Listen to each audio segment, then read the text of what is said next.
আসসালামু আলাইকুম। Hello viewers, কেমন আছেন? আশা করি প্রত্যেকে ভালো আছেন।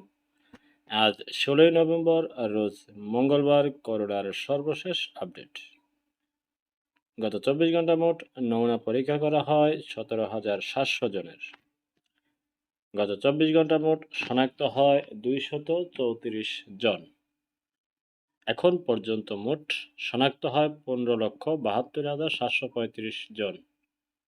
গত ২৪ ঘন্টায় শনাক্তের হার ১.৩২%। গত ২৪ ঘন্টায় মোট সুস্থ হয়েছে ২২৯ জন।